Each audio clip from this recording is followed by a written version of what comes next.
If I hit all my marks perfectly through turn 8, now I'm approaching turn 9 at 120 miles an hour. The next 3 seconds of my life are critical. I got to get my bike stopped, leaned, turned, and way over there in 380 feet.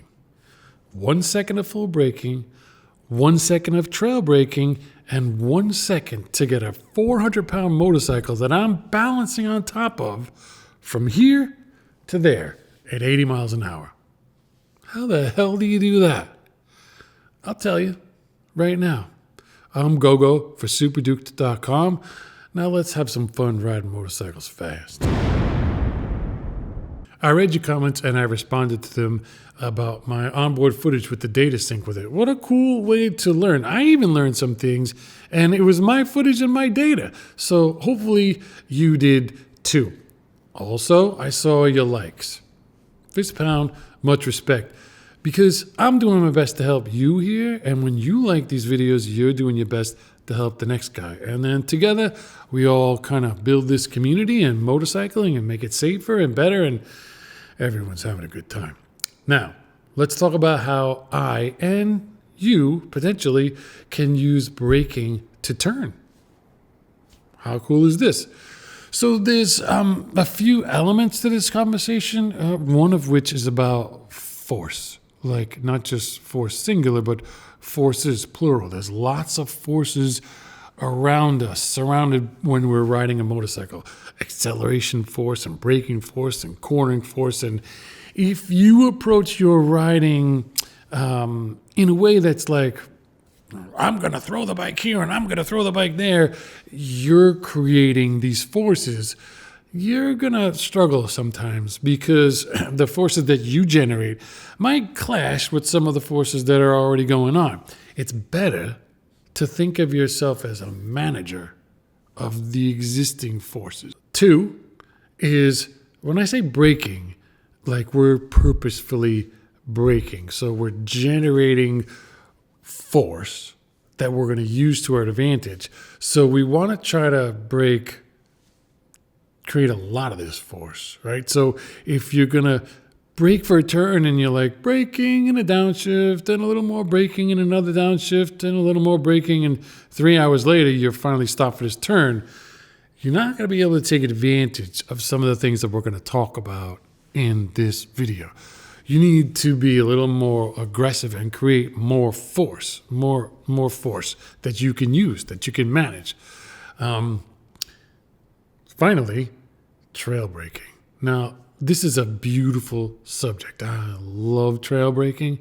I think it's fascinating. I think it's exciting. And I want to do a video just on trail braking. But in order to get these elements working for this conversation, we do have to talk about it a little bit. So I'm going to touch on it kind of generally and in a fun way, and we'll get all these elements together. First things first, the first element. We're going to break this one segment where I first start to brake to where I finally reach the apex of turn 9, and I'm fully leaned and I'm fully turned and we're done here, getting ready for the next thing, okay? So initial braking to job completed, 3 seconds. Of that 3 seconds, 1 second basically is full brakes. Straight up and down, just stop the motorcycle. I got to scrub off 40 miles an hour or 30 miles an hour, whatever it is. And I got 1 second to do it. It's important that that is just short amount of time, not a long, slow time, because I want to get the front of the bike down on its nose, right? When the motorcycle is braking hard, the front goes down, and the farther down you get the front of the bike, the less trail you have, the easier it is to turn, right? A bike that's lifted in the front and squatting in the rear doesn't turn for shit. A bike that's compressed in the front turns really nice, like a cat. So you want to get it down there. So if you approach your braking gently and, it takes a half hour, your front is maybe this far down. You're not getting an advantage, right? When you're saving all your brake for this, like for instance, my lap, 1 second, my nose is compressed. And my bike says, point me in a direction and I'll go. That's great. That's element number 1. Now, element number 2 is kind of combined with 3 together. But it's about letting go of the brake and going into this trail braking zone. So I don't think of trail braking as like you're just trailing off the lever. I think of trail braking as literally like we stopped, we got the nose compressed, and we got to a trail number that's good for turning. We want to keep that trail number. So trail braking to me is the point of when you're full brake and you start to let go. And you can see on my data, you can see the brake pressure going down, right? That's the beginning of trail braking. And at the beginning of trail braking, we're starting to countersteer, right? So as I let go of the lever, I'm starting to countersteer. If you learned to drive a stick shift when you were 13, driving a dump truck like I did, very early in life, you learned the clutch is fully down and your foot is off the gas. Then as you apply gas, you're letting up the clutch. Same thing with the motorcycle, right?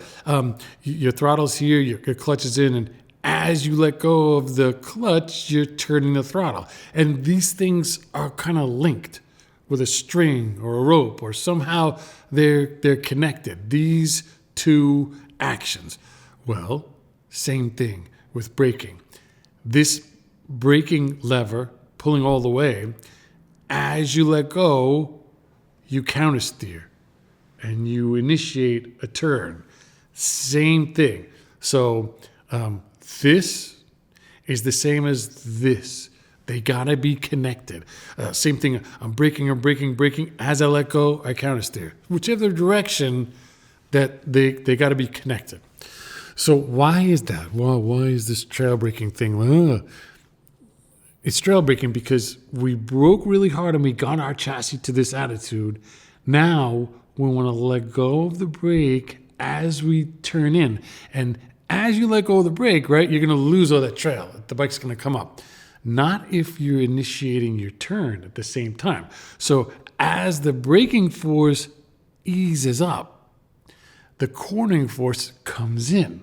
And the goal is get the front down, and as you turn in, you keep the front down through the turn. I'm going to tell you a very critically important, appropriate story right now about I was helping a company develop cartridges for the forks only like a couple of years ago. And they made a mistake. A very famous person made a mistake who works there. And this is not nothing bad about them at all. I love working on them. GP Suspension, great guys. But me and Jake got our wires crossed a little bit, building forks in the middle of the night.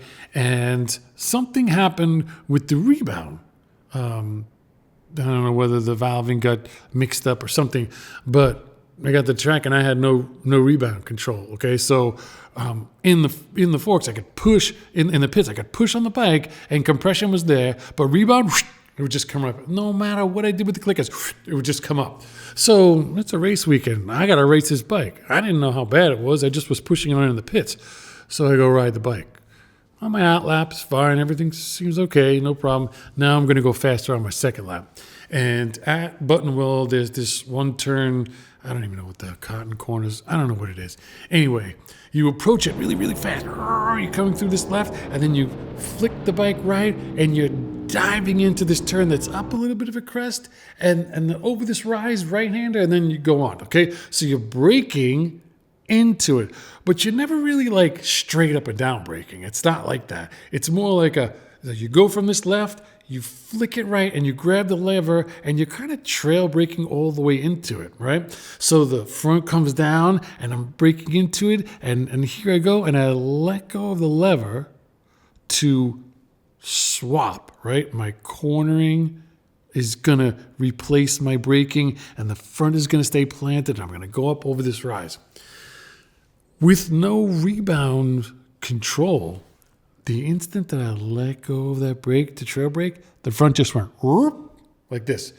I went straight off the track at stupid speeds. and just through the desert, just keep going. I didn't crash or anything, and we laughed about it afterwards. But it was a really valuable lesson because it showed me for the first time how critical the step of blending the force of trail braking with cornering is, right? So I'm braking straight up and down, I let go and the bike comes up. I'm braking straight up and down, I start the trail and I blend in counter steering, and now the front stays down through. So, how critical was that? If you can't do that, you're going to go straight, right? That's what I did. So that's why it's important to brake for a shorter distance more intensely. You'll get good geometry rather than just you're going for 3 hours on the brakes and 16 downshifts and you just 40 miles an hour through that. So that's 2.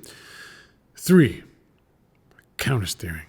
Now, like I said, I want to do a video just about counter steering because it's fascinating and I love it and we all do it. We're just not conscious of it, right? So when I was 4, I learned how to ride a bicycle. Maybe you too, 3, 6, 9, who knows, whatever it is. But I'll bet you nobody gave you like the memo that said, hey, you're about to ride a bicycle for the first time. This is what you need to know. Everything is about to be backwards. When you want to steer over there, don't steer over there.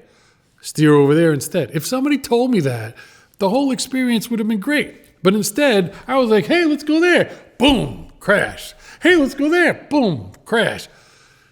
The thing about counter steering is we all learned to do it when we learned how to ride a bicycle. But we didn't really consciously learn how to do it. Like no one said, hey, kid, what you're going to do now is counter steer. Nobody said that to me. I just kind of had to figure it out unconsciously. It just kind of happened. So then I got on a motorcycle and I started riding a motorcycle. Whoa, I had to make another adjustment. Like this thing is a lot heavier and I'm going a lot faster and wheels and gyroscopes and all this weird stuff's going on.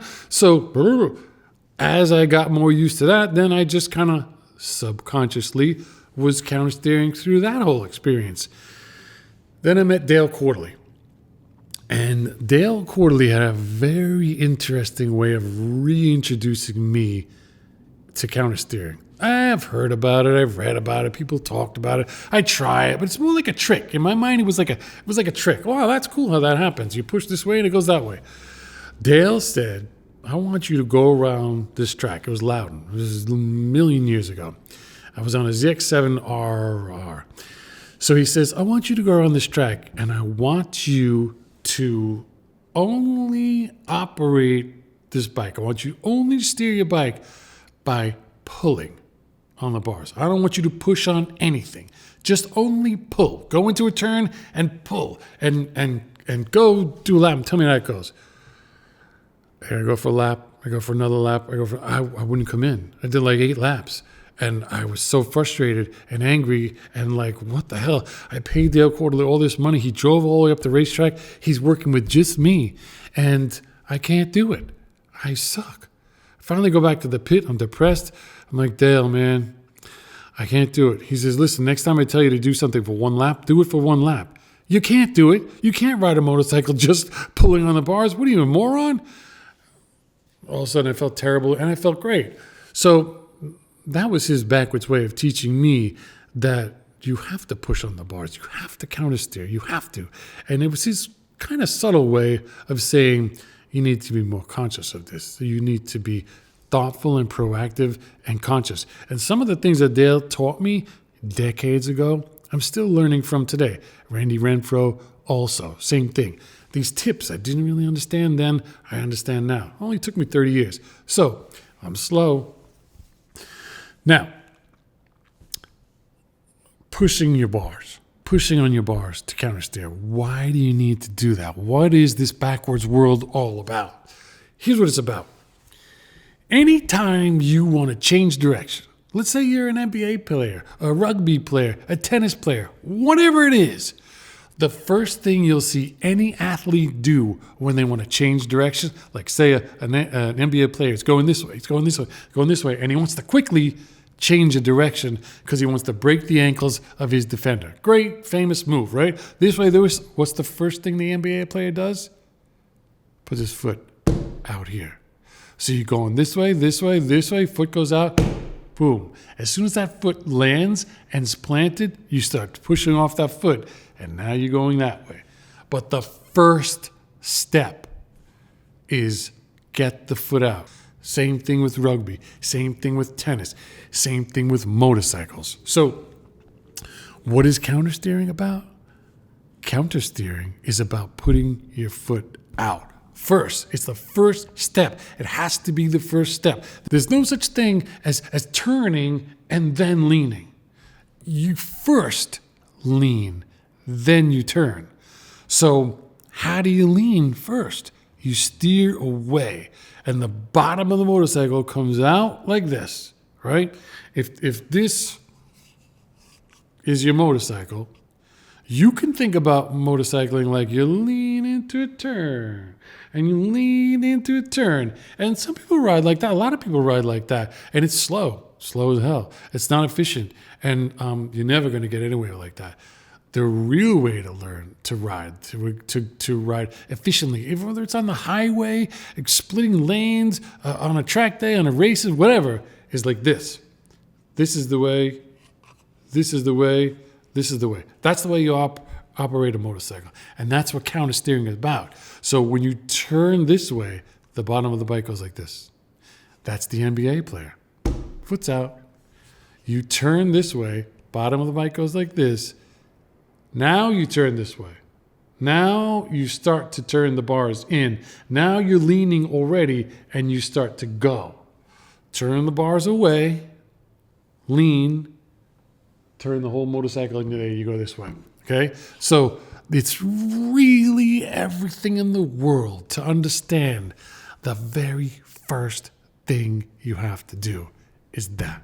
So now, all three of these things together. We're approaching a turn at 120 miles an hour. We're approaching turn 9. Full brakes, not half brakes, full brakes. Nose comes down. I got the weight of an orangutan on my back because you're braking, right? So I'm keeping my arms straight like this, holding all this force up. All this force. What I do is I just let this arm go limp. Instead of holding this up, I'm holding it evenly for the first second, like this. Now, the second begins, and I start to let go of the brake lever. You can see the chart goes down, like the graph is going down. My brake pressure is dropping. As my brake pressure is dropping, I'm letting this arm go limp. I'm not throwing the bike into a turn. I'm not creating anything myself. I'm letting go of the brake, letting this arm go limp, and all the force is going into this bar. All of a sudden, I'm holding myself up with one arm, and that orangutan is helping me turn the bars like this. And what's happening to the motorcycle? It's leaning like this. The motorcycle is leaning. So as I'm letting go of the brake, the orangutan and all this force is pushing the bars. The bottom of the bike is coming out. And then I start to turn to go in towards the apex. So 1, trail braking is 2, like the second subject. And countersteering is 3. 1 kind of happens by itself, 1. And then 2 and 3 kind of happen together. And then we're poised for this turn. We're at full lean, and we're turning in, and we get to the apex. 3 seconds. Full brakes, trail braking, and counter steering. Now you got 1 second to get the bike over there. And you know what? Now it's easy. 400 pounds motorcycle, you on it, but you're already leaned, and you're already turned. Now you got 80 miles an hour on your side. You're not fighting 80 miles an hour anymore. It's not like, oh my God, how am I going to do it? It's like, hey, I got to get there in 1 second and I'm already doing 80 miles an hour. This is easy. Whoosh, there you are. You just went from 120 to 80 to 100 more feet. So it was like 380 feet was the whole distance from the instant the brake started to getting to the apex. That's 380 feet. At Thunder Hill, for me, it's 380 feet. About 300 is braking and trail braking, and the 80 is just getting across there. Easy peasy. I can do that all day long. Used to be, back in the day, I was fighting everything. I was creating my own forces, and I was fighting the motorcycle forces. I was conflicting things. I was getting tired. I would come in covered in sweat. I wasn't breathing, holding my breath. I was a mess. Now, I'm smarter. Decades ago, a very well-known racing instructor, track day kind of a guy, told me, you should be able to close your eyes and visualize every single crack in the pavement and little pebble in the tar patch and your sister's mailbox, whatever. And, since then I get it. I can see the value in that, to be able to repeat laps and all this stuff. But I think more important than that is to understand how to get your motorcycle to do these things when you get to those points. I think that's even more important, and not enough people talk about it. So hopefully this is 3 hows, right? There's a lot more hows to come. Hopefully these help you, and maybe you can help others by liking, subscribe, and share, and do it up. Because remember, if we do it right, we all make each other better. So I'm GoGo for SuperDuke.com. Let's keep it going.